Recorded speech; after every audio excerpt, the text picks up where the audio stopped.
بسم الله الرحمن الرحيم. الحمد لله كفى والصلاة والسلام على من اصطفى. أما بعد، أعوذ بالله من الشيطان الرجيم. بسم الله الرحمن الرحيم. يا أيها الناس اعبدوا ربكم الذي خلقكم والذين من قبلكم لعلكم تتقون. صدق اللہ مولانا العظیم. اسلام کے 3 بنیادی عقیدے. پہلا عقیدہ عقیدہ توحید کہلاتا ہے. یہ ہمارے دین کی بنیاد ہے. عقیدہ توحید کا مطلب یہ ہے کہ عبادت کے لائق صرف اللہ کی ذات ہے. تمام تر اختیار اور اقتدار کا مالک اللہ ہے. تمام احکامات اسی کے نافذ ہوتے ہیں. قرآن مجید میں بتایا گیا ہے کہ خلق، حکم اور امر یہ تینوں اللہ تعالیٰ کا ہے. الا لہ الخلق مطلب ہے کہ تمام مخلوقات جو کائنات میں ہیں ان کو پیدا کرنے والی ہستی اللہ کی.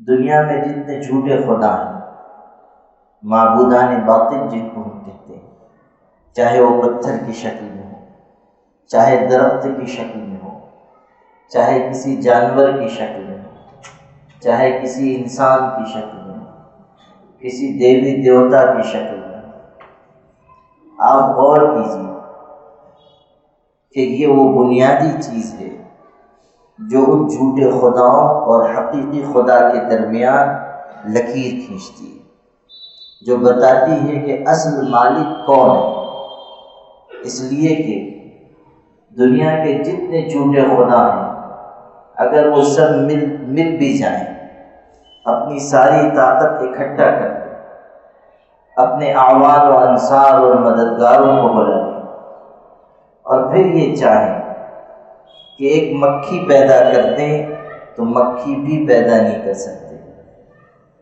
پیدا کرنے کی طاقت صرف اللہ کے پاس ہے. اسی لیے کہا الا لہ الخلق، تمام مخلوق اللہ کی، تخلیق کی صفت اللہ کے پاس ہے. پیدا کرنے والا اللہ ہے. وہ اللہ الخالق، سورہ حشر کی آخری آیت ہے. ارشاد ہوا وہی اللہ ہے پیدا کرنے والا. الباری، جان ڈالنے والا. المصور، تصویر بنانے والا. یہ تینوں چیزیں وہ ہیں جو پیدائش سے تعلق رکھتی ہیں، تخلیق کی صفت سے. اللہ تعالیٰ پانی کے چند قطروں پر انسان کی شکل بناتا ہے یا کسی حیوان کی شکل بناتا ہے. آپ غور کیجیے، دنیا میں کتنے بڑے بڑے مصور پیدا ہوئے، تصویر بنانے والے پیدا ہوئے، لیکن آپ دنیا کے کسی بڑے سے بڑے مصور سے کہیے کہ وہ پانی پر تصویر بنا دے، نہیں بنا سکتے. دیوار پر بنا دے گا، کسی کاغذ پر بنا دے گا، کسی دفتی پر بنا دے گا، لیکن پانی پر تصویر بنانا کسی انسان کے بس کی چیز نہیں.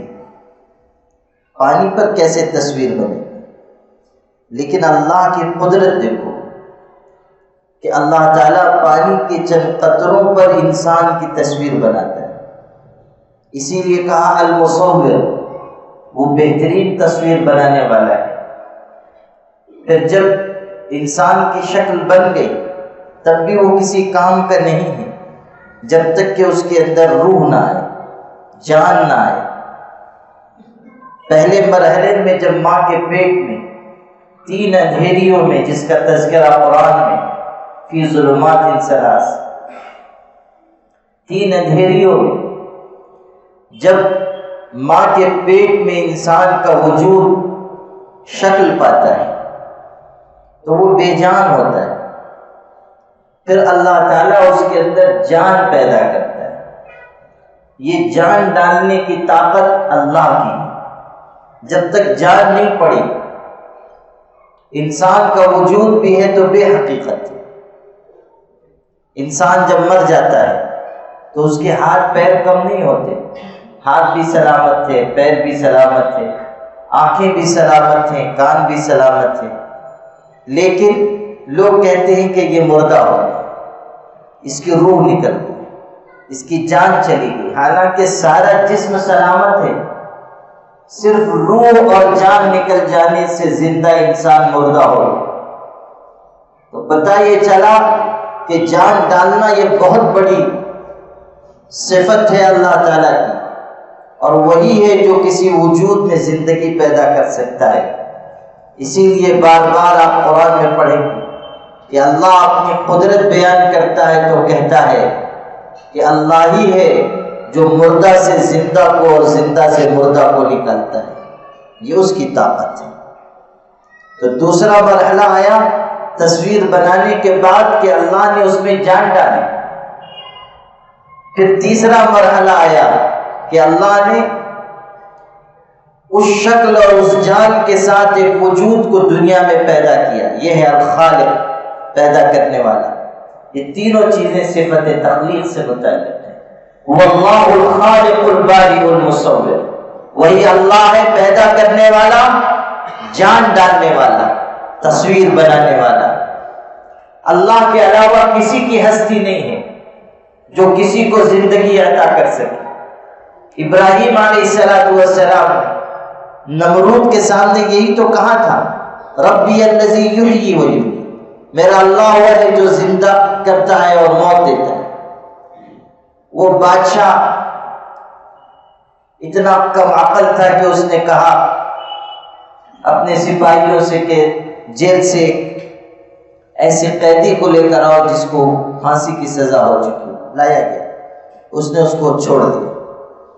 راہ چلتے ہوئے ایک شخص کو پکڑ کر بلایا اور اس کو قتل کر دیا، اور کہنے لگا دیکھو ایک آدمی کو میں نے موت دے دی اور ایک آدمی کو زندگی دے دی، جس کو پھانسی کی سزا ہو چکی تھی اس کو میں نے جینے کا موقع دے دیا، اس کو وہ کہتا ہے کہ زندگی عطا کر دی۔ ابراہیم علیہ السلام سمجھ گئے کہ اس کے اوپر کا خانہ بالکل خالی ہے، یہ ایسے بات سمجھے گا نہیں۔ اگر اسی میں بحث کرتے تو بات دوسری سمت میں چلی جاتی، اس لیے انہوں نے فوراً دوسری دلیل پیش کی، اور دلیل بھی کیسی زبردست تھی۔ کہنے لگے کہ میرا اللہ وہ ہے جو سورج کو مشرق سے نکالتا ہے اور مغرب میں غروب کرتا ہے۔ فَأْتِ بِهَا مِنَ الْمَغْرِبِ فَبُهِتَ الَّذِي كَفَرَ، قرآن نقل کرتا ہے کہ ابراہیم علیہ السلام نے برسر دربار یہ کہا کہ اگر تجھ کو خدائی کا دعویٰ ہے تو سورج کو مغرب سے نکال کر دکھا۔ فَبُهِتَ الَّذِي كَفَرَ، تو وہ شخص جو کافر ہوا تھا مبہوت ہو گیا، یعنی نمرود ہکا بکا رہ گیا، اس کو سمجھ میں نہیں آیا کہ اب اس کا کیا جواب ہے۔ تو پیدا کرنے اور موت دینے کی طاقت اللہ کے پاس ہے۔ زندگی وہ عطا کرے گا، موت وہ دے گا، موت کے بعد دوبارہ زندہ کرنے کا مالک بھی اللہ ہے۔ لا یملکون موتا ولا حیاتا ولا نشورا، سورہ فرقان میں، کہ یہ جو دنیا کے جھوٹے خدا ہیں یہ نہ زندگی کے مالک ہیں، نہ موت کے مالک ہیں، نہ موت کے بعد دوبارہ اٹھائے جانے کی طاقت ان کے اندر ہے۔ ایک ہی ہستی ہے جس کے اندر یہ قوت ہے اور وہ اللہ کی ہستی ہے۔ لا یملکون موتا ولا حیاتا ولا نشورا۔ حضرت ابراہیم علیہ السلام نے جب اللہ تعالیٰ کی قوت و قدرت بیان کی، ایک مقام پر 19ویں پارے میں آپ پڑھیں گے، اس میں ارشاد فرمایا یطعمنی ربی ویسقین، میرا اللہ ہے جو مجھ کو کھلاتا پلاتا ہے۔ اللہ کی طاقت ہے ساری مخلوق کو کھلانا۔ کیسی کیسی مخلوقات دنیا میں ہیں، انسان کا علم ابھی وہاں تک نہیں پہنچا، اس کی معلومات میں نہیں ہے۔ اللہ ان ساری مخلوقات کو کھلاتا ہے۔ یطعمنی ربی ویسقین، صرف انسانوں کو نہیں، جنات کو، حیوانات کو اور کائنات کی ایک ایک مخلوق کو ہم جانتے بھی نہیں کہ کہاں کون سی مخلوق ہے۔ انسانوں کا علم محدود ہے، وما اوتیتم من العلم الا قلیلا، تم کو تو بہت تھوڑا علم دیا گیا ہے۔ اصل جاننے والی ذات تو اللہ کی ہے، اس نے اتنی مخلوق پیدا کی کہ ہمارے علم میں نہیں ہے، ان سب مخلوقات کو روزی وہی پہنچاتا ہے۔ روح المعانی میں ہے، موسیٰ علیہ السلام جب تشریف لے گئے تھے اللہ کے حکم سے کوہ طور پر، تو ذہن میں خیال آیا کہ میرے اہل و عیال میرے پیچھے کیسے رہیں گے، کچھ کھانے پینے کا انتظام ہوگا نہیں ہوگا۔ پیغمبر بھی تو انسان ہوتے ہیں، ذہن میں خیال آتا ہے۔ اللہ تعالیٰ تو دل کے خیالات کو جانتا ہے، جب یہ خیال ان کے ذہن میں آیا تو اللہ تعالیٰ کی طرف سے حکم ہوا کہ یہ سامنے جو چٹان ہے، بڑا پتھر تھا، چٹان تھی، کہا کہ اس پر اپنا عصا مار دو، اپنی لاٹھی سے اس پر ضرب لگاؤ۔ لاٹھی سے انہوں نے اس کو چوٹ لگائی تو وہ پھٹ گیا، اس کے اندر سے ایک دوسرا پتھر نکلا، اس کو مارنے کا حکم ہوا، وہ پھٹا، اس کے اندر سے ایک اور پتھر نکلا، ہوتے ہوتے آخر میں ایک چوکور پتھر نکلا چھوٹا سا، ارشاد ہوا اس پر بھی مارو۔ پتھر کے اندر پتھر، اس میں پتھر، اس کے اندر پتھر، پھر جا کر ایک چھوٹا پتھر نکلا ہے۔ اب جب اس کو انہوں نے لاٹھی سے مارا اور وہ پھٹا تو اس کے اندر ایک کیڑا تھا جس کے منہ میں ایک ہری پتی تھی اور اس کے پاس پانی کے چند قطرے تھے۔ اور موسیٰ علیہ السلام جب یہ منظر دیکھ کر حیران ہونے لگے تو اللہ تعالیٰ کی طرف سے حکم ہوا کہ ذرا سنو یہ کیا کہتا ہے۔ انہوں نے کان لگا کر سنا تو وہ پتھروں کے اندر موجود کیڑا جس کو غذا مل رہی تھی اور جس کے پانی کا آب و دانہ کا انتظام وہاں تھا، وہ کہتا تھا کہ سبحان من یرزقنی ولا ینسانی، اللہ تیری ذات پاک ہے کہ تو مجھ کو روزی عطا کرتا ہے اور مجھ کو کبھی بھولتا نہیں۔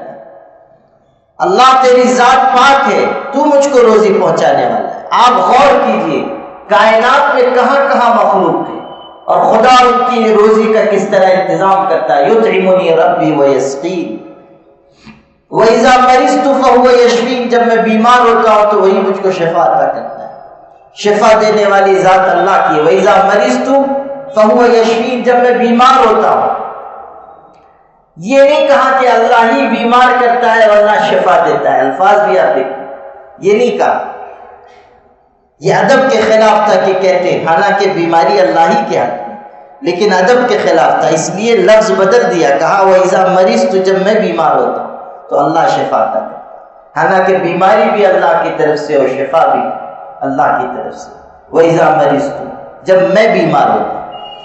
مفسرین نے لکھا ہے کہ اس میں ایک اور اشارہ ہے اس لفظ میں، اور وہ اشارہ یہ ہے کہ انسان جو بیمار ہوتا ہے وہ اپنی کسی غلطی کی وجہ سے بیمار ہوتا ہے، یا تو کسی گناہ کی وجہ سے، یا تو اللہ تعالیٰ نے جو صحت کا اصول بنایا ہے، جو نظام، اس کی خلاف ورزی کرنے کے نتیجے میں بہت زیادہ کھا لیا تو بیمار ہو گئے، بہت زیادہ سونے کے عادی ہو گئے تو بیمار پڑ گئے، رات کو بہت دیر تک جاگ رہے، دن کو بہت دیر تک سو رہے، جیسا کہ ماشاءاللہ مالیگاؤں کے جیالے لوگوں کی عادت ہے کہ بہت دیر تک جاگتے رہے اور بہت دیر تک پھر صبح سوتے رہے۔ یہ انسان کے نظام جسم کو نقصان پہنچانے والی چیز ہے، جو اللہ کا بنایا ہوا فطری نظام ہے، اس کی خلاف ورزی کی جائے گی تو نقصان ہوگا۔ وَجَعَلْنَا اللَّيْلَ لِبَاسًا وَجَعَلْنَا النَّهَارَ مَعَاشًا، رات آرام کے لیے، دن کام کے لیے۔ ہم نے ترتیب اگر الٹی تو اس کا نقصان ہوگا، اور جب اصول صحت کے خلاف کوئی کام کیا جائے گا تو اس کا ضرر انسان کو پہنچے گا۔ بہت سی بیماریاں معدے سے اٹھتی ہیں، جو ملا علم غلب سب کھا جا رہے ہیں تو اس کا نقصان ہوگا۔ بہت زیادہ کھانے کی عادت ہوگی، اس کا نقصان ہوگا۔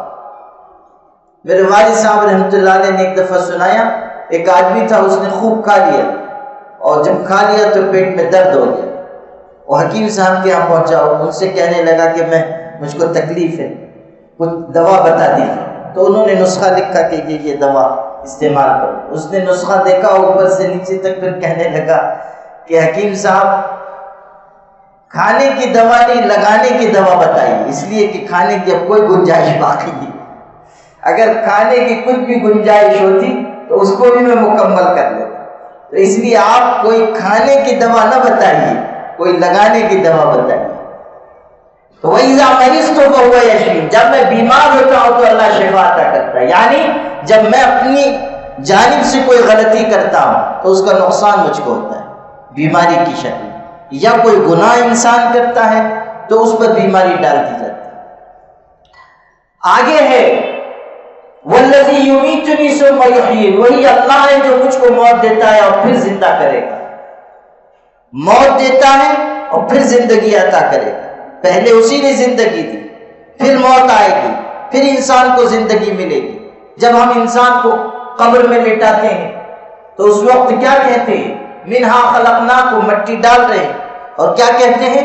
منہا خلقناکم، قرآن کی آیت پڑھتے ہیں کہ اسی مٹی سے ہم نے تم کو پیدا کیا، وفیہا نعیدکم، اور اسی میں ہم تم کو لوٹا رہے ہیں، ومنہا نخرجکم تارۃ اخری، اور اسی مٹی سے ہم تم کو دوبارہ اٹھا کر کھڑا کریں گے۔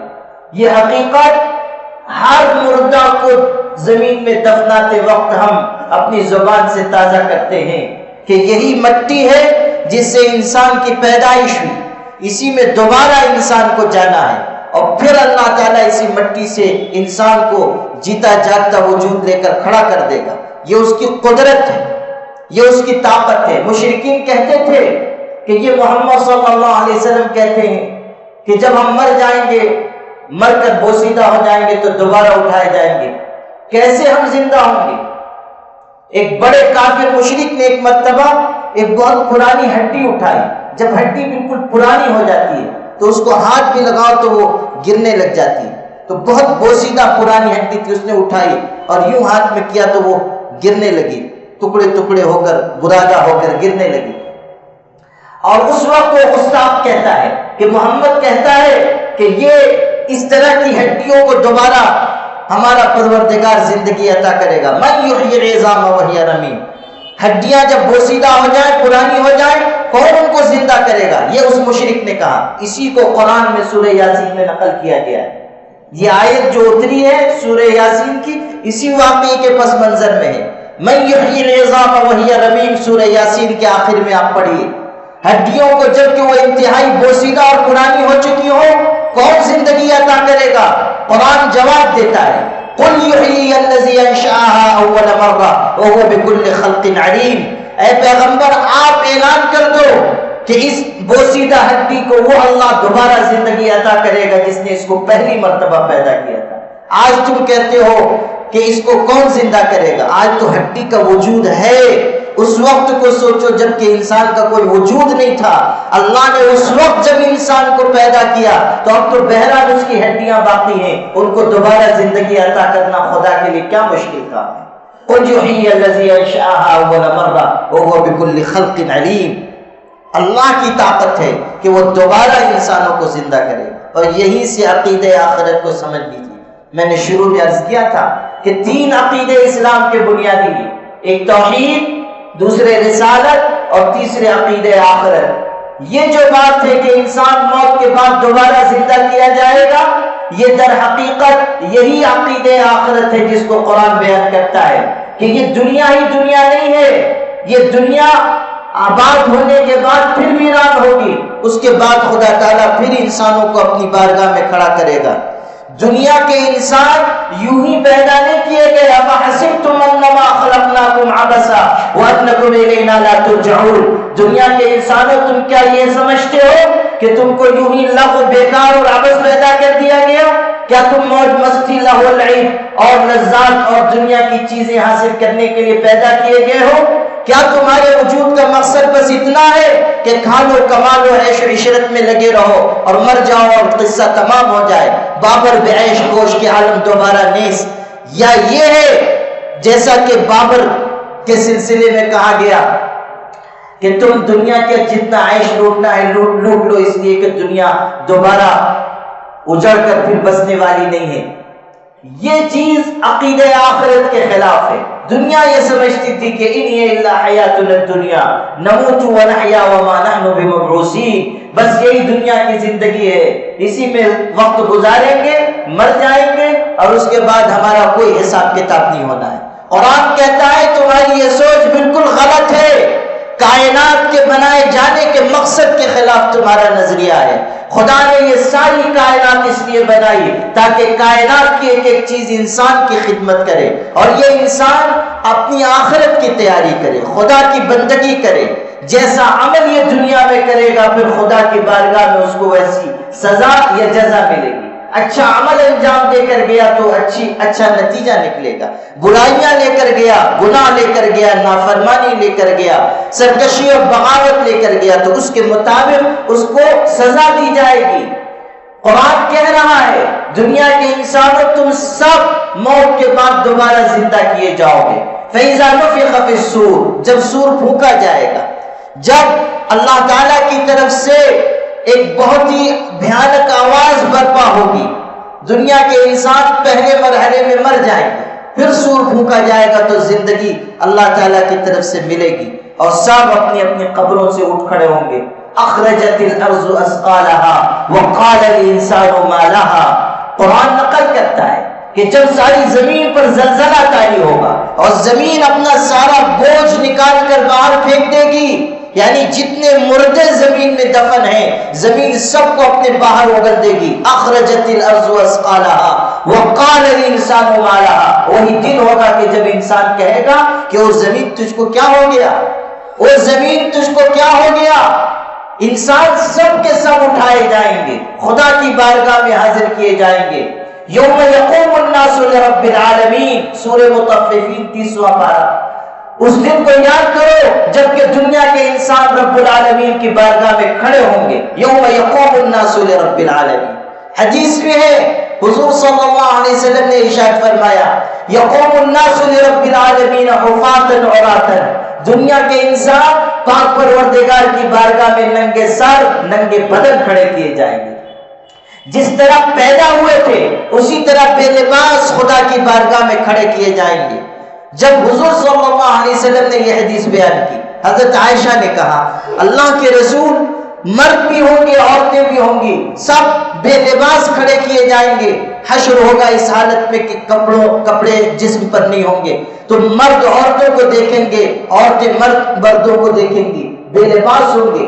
حضور صلی اللہ علیہ وسلم نے ارشاد فرمایا الامر اشد من ان ينظر الرجال الى النساء والنساء الى الرجال، عائشہ اس دن کا معاملہ اتنا خطرناک ہوگا کہ کسی کو کسی کا ہوش باقی نہیں رہے گا، کون کس کی طرف نگاہ اٹھا کر دیکھے گا۔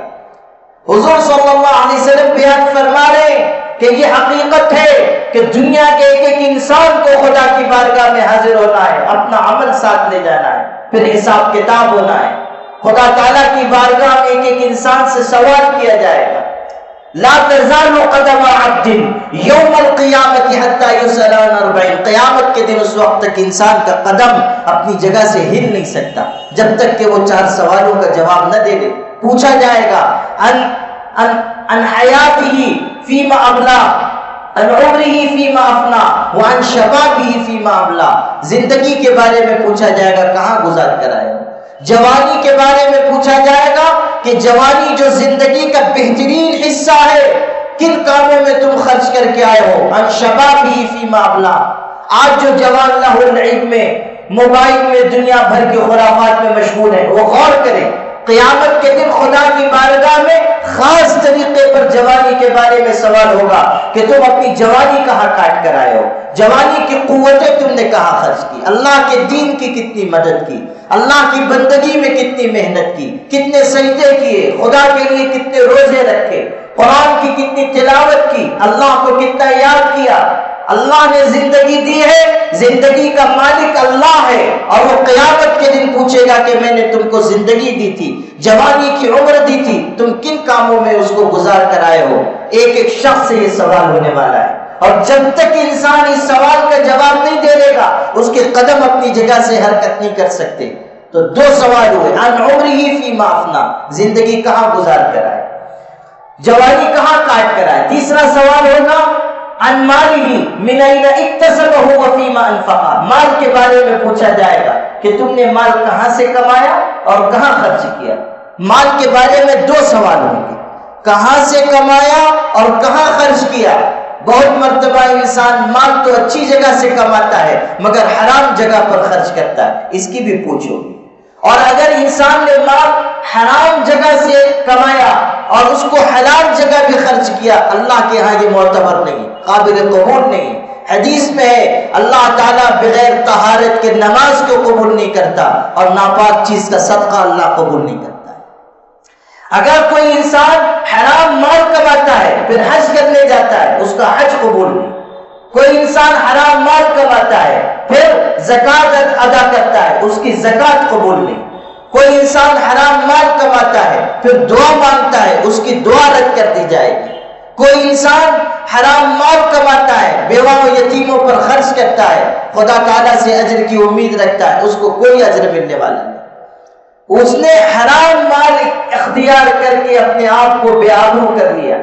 حدیث میں تو یہاں تک ہے کہ جب انسان حرام مال لے کر حرام مال کے ذریعے حج کے لیے نکلتا ہے, احرام باندھتا ہے, حج کے لیے جا رہا ہے, کہتا ہے لبیک اللہم لبیک, خدا میں حاضر ہوں, خدا میں حاضر ہوں. اللہ کے فرشتے آسمان سے اترتے ہیں اور جواب دیتے ہیں لا لبیک ولا سعدیک وحجک مردود علیک, تیری لبیک قبول نہیں ہے, تیرے لیے کوئی خوشبختی نہیں ہے, تیرا حج تیرے منہ پر مار دیا گیا. خدا کو کیا ضرورت ہے کسی کی عبادت اور بندگی کی؟ اللہ کو کیا احتیاج ہے کسی کے حج اور عمرہ کی؟ خدا تو بے نیاز ہے. واللہ غنی عن العالمین, اللہ تعالیٰ سارے جہانوں سے بے نیاز ہے. اللہ الصمد, خدا تعالیٰ کی بے نیازی کی شان تو سب سے بڑی ہوئی ہے. اللہ کسی کا محتاج نہیں ہے. اللہ کو کسی کی بندگی اور عبادت سے کوئی اس کی عظمت میں فرق, کوئی عظمت میں اضافہ نہیں ہونے والا. ساری کائنات بھی اگر خدا کے آگے سجدہ ریز ہو کر اس کی حمد و ثنا بیان کرے, قسم رب کعبہ کی, اس کی عظمت و جلال میں ایک شمع کا اضافہ نہیں ہوگا. اور ساری کائنات مل کر اگر اللہ کی نافرمانی کرے, اس کے احکامات کو اپنے پیروں تلے رونق ڈالے, تب بھی اللہ تعالیٰ کی عظمت اور شان میں ایک شمع کی کوئی کمی واقع ہونے والی نہیں. اللہ تو بے نیاز ہے. واللہ غنی عن العالمین, سارے جہانوں سے اللہ تعالیٰ بے نیاز ہے, کسی کی بندگی کی کوئی ضرورت نہیں ہے. اگر ہم عبادت کر رہے ہیں تو یہ ہمارے فائدے کی چیز ہے, حج کر رہے ہیں یہ ہمارے لیے نجات کا ذریعہ ہے, خدا کی عظمت میں اس سے کوئی اضافہ ہونے والا نہیں ہے. تو اگر کوئی مال حرام کے ذریعے نکلتا ہے حج کرنے کے لیے, کہہ دیا جاتا ہے حج چکا مردود علیک, تیرا حج تیرے منہ پر مار دیا گیا. آج دیکھو کتنے لوگ ہیں سودی کاروبار کرتے ہیں, کتنے لوگ ہیں رشوت لیتے دیتے ہیں, کتنے لوگ ہیں کہ جن کے ذرائع آمدنی خالص حرام کے ہیں, اور اس کے بعد وہ صدقہ خیرات کر کے سمجھتے ہیں کہ ہم کامیاب ہوں گے, حج عمرہ کر کے سمجھتے ہیں کہ ہمارے گناہ معاف ہو جائیں گے. وہ یہ خیال کرتے ہیں کہ عبادت انجام دیں گے اور خدا کیا ہماری نجات ہو جائے گی. خدا نے جو نظام بنا دیا اس نظام کو دنیا کا کوئی انسان تبدیل نہیں کر سکتا. ساری دنیا کے علماء اور مفتی بھی اگر فتویٰ دیں گے تو ان کا فتویٰ ان کے منہ پر مار دیا جائے گا. خدا کا بنایا ہوا نظام تبدیل نہیں ہوگا. اللہ تعالیٰ اسی صدقے کو قبول فرمائے گا جو مال حلال سے دیا جائے. مال حرام کے صدقے کو خدا قبول نہیں کرے گا. وہی حج وہی عمرہ مقبول ہوگا جو اچھے مال سے کیا جائے. من أين اكتسبه وفيما أنفقه, قیامت کے دن پوچھا جائے گا مال کہاں سے کمائے اور کہاں تم نے مال کو خرچ کیا, تم نے کمایا کہاں سے اور خرچ کہاں کیا. دو سوال ہوگا. پھر چوتھا سوال ہوگا انسان کے علم کے بارے میں, یعنی علم ہی ماذا عمل فی, علم کے بارے میں پوچھا جائے گا کہ تم نے اپنے علم پر کتنا عمل کیا. جانتے ہو کہ نماز فرض ہے, کتنے وقت کی نماز پڑھتے ہو. جانتے ہو کہ والدین کے ساتھ حسن سلوک ضروری ہے, ماں باپ کے ساتھ کتنا اچھا سلوک کرتے ہو. غور کرو کتنی چیزیں ہیں جو ہمارے علم میں ہیں, اس کے باوجود ہم اس میں کوتاہی برت رہے ہیں. ہم جانتے ہیں کہ ہمیں یہ کرنا ہے, نہیں کرتے. ہم جانتے ہیں کہ یہ چیز حرام ہے, ناجائز ہے, مگر اس کو انجام دے رہے. کون نہیں جانتا کہ نکاح کی خیانت حرام ہے, لیکن موبائل پر گندی ننگی تصویریں دیکھ رہے ہیں, فلمیں دیکھ رہے ہیں. جانتے ہیں کہ بدکاری حرام ہے, لیکن کتنے لوگ ہیں جو بدکاری میں ملوث ہیں. جانتے ہیں کہ کسی کا مال ناجائز طریقے سے رکھ لینا یہ بہت بڑا جرم ہے, لیکن لوگوں کا مال غصب کر کے بیٹھے ہوئے ہیں. کتنے بھائی ہیں بہنوں کا وراثت کا حصہ نہیں دیتے, بہنیں بیچاری پریشان ہیں, اس عالم کے پاس، اس عالم کے پاس، اس دارالفتہ میں، اس دارالفتہ میں جا رہے ہیں، حق دینے کے لیے تیار نہیں ہیں، نماز پڑھ رہے ہیں، بظاہر دیندار ہیں، اپنے آپ کو سمجھتے ہیں کہ ہم بڑے مخلص نمازی آدمی، لیکن حق ادا کرنے کے لیے تیار نہیں ہیں۔ آپ غور کر لیجئے کہ یہ کتنا سنگین جرم ہے، اور کون نہیں جانتا کہ یہ غلط طریقہ ہے۔ اسلام تو کہہ رہا ہے تلک حدود اللہ ومن یتعد حدود اللہ فقد ظلم نفسہ، کہ یہ اللہ کی قائم کی ہوئی حدیں ہیں، جو ان حدوں کو پھلانگ جائے گا وہ اپنے آپ پر ظلم کرے گا، وہ اپنے آپ کو نقصان میں ڈالے گا۔ قرآن نے جہاں میراث کے احکامات بیان کیے ہیں وہاں بھی یہ کہا کہ تلک حدود اللہ، یہ اللہ کی قائم کی ہوئی حدیں، اور جو ان حدوں کو پھلانگے گا خدا تعالیٰ ان کو جہنم کی آگ میں داخل کر دے گا۔ اتنے سخت الفاظ ہیں میراث کے احکامات کے سلسلے میں، وراثت کے احکامات کے سلسلے میں۔ انسان کو تو چاہیے کہ جلد از جلد حق ادا کر کے بری الذمہ ہو جائے، حق ادا کر کے اللہ کی بارگاہ میں سرخرو ہو جائے۔ اگر کہیں اس کا حق دب رہا ہے یا دوسرے اس کا حق لے لے رہے، کوئی حرج کی بات نہیں، اللہ کے لیے چھوڑ دے، اللہ اس کو نوازے گا۔ مولانا اشرف علی تھانوی رحمۃ اللہ علیہ کتنے بڑے عالم تھے، کتنے بڑے بزرگ تھے۔ جب ان کے ہاں وراثت کی تقسیم ہو رہی تھی، ان کے والد کا ترکہ بٹ رہا تھا، ان کو شرعی مسئلے کے اعتبار سے عالم تھے، کسی مال کے سلسلے میں شبہ ہوا کہ یہ مشتبہ آمدنی ہے، اس میں سے ترکہ مجھ کو نہیں لینا چاہیے، اور ضرورت بھی بہت تھی، اس وقت مقروض تھے، ضرورت زیادہ تھی، ترکے میں سے حصہ لینا ہے، صرف مشتبہ معاملہ تھا، ایسا بھی نہیں کہ حرام مال تھا، مشتبہ تھا۔ انہوں نے اپنے شیخ سے پوچھا، اپنے مرشد سے، حضرت حاجی امداد اللہ مہاجر مکی سے، ایسی بات ہے میں مال لوں یا نہ لوں؟ حضرت نے فرمایا احتیاط کرو، چھوڑ دو، اللہ تعالیٰ تم کو دوسرے راستے سے نواز دے۔ انہوں نے چھوڑ دیا، حالانکہ اس وقت بہت ضرورت تھی، لیکن اپنے شیخ کے کہے ہوئے پر عمل کیا، چھوڑ دیا۔ اللہ تعالیٰ نے بعد کے زمانے میں ان کو کتنی برکت عطا کی، جن کو ان کے بھائیوں اور ان کے اقربا رشتہ داروں کو وراثت کا حصہ ملا، بہت سارا مال ملا، آج ان کا کوئی نام تک نہیں جانتا ہے، لیکن مولانا اشرف علی تھانوی کا نام کہاں کہاں تک پہنچا۔ ان کے علم اور ان کی روحانیت سے ایک زمانے نے فائدہ اٹھایا، اللہ نے بعد کے دور میں ان کو مال بھی عطا کیا، سہولتیں بھی عطا کی، برکات کے ساتھ زندگی گزاری۔ آپ غور کیجیے، اللہ کے لیے اگر کوئی اپنا حق چھوڑ دے گا، اللہ اس کو دوسرے راستے سے نوازے گا۔ کسی کا حق اپنے ذمہ باقی نہ رہنے دیں۔ آخرت کا معاملہ بہت سخت ہے، یہ جو ہمارے دین کا عقیدہ، بنیادی عقیدہ ہے عقیدہ آخرت، یہی انسان کو راہ راست پر قائم کرنے والا ہے۔ اس لیے میرے بھائیوں، اپنے آپ کو اللہ کی بارگاہ میں پیشی کے لیے تیار کرو، اپنے اعمال کا جائزہ لیتے رہو کہ ہم کس راستے پر جا رہے ہیں۔ اللہ کی ذات پر کامل درجے کا یقین رکھو کہ یہ عقیدہ توحید ہے، اور حضور صلی اللہ علیہ وسلم کو دل سے مانو کہ یہ عقیدہ رسالت ہے، اور اپنی آخرت کی فکر کرو، اس لیے کہ اللہ تعالیٰ کا قرآن ہمیں بتاتا ہے کہ یہ دنیا اصل نہیں ہے، اس دنیا کے بعد دوسری دنیا آنے والی ہے، وہاں جا کر حساب کتاب ہونا ہے۔ جو وہاں سرخرو ہوگا وہی اصل کامیاب ہے، جو وہاں ناکام ہوا وہ اصل ناکام ہے۔ اللہ تعالیٰ ہم سب کی حفاظت فرمائے، آخرت کے حساب کتاب کو آسان فرمائے۔ وآخر دعوانا الحمدللہ۔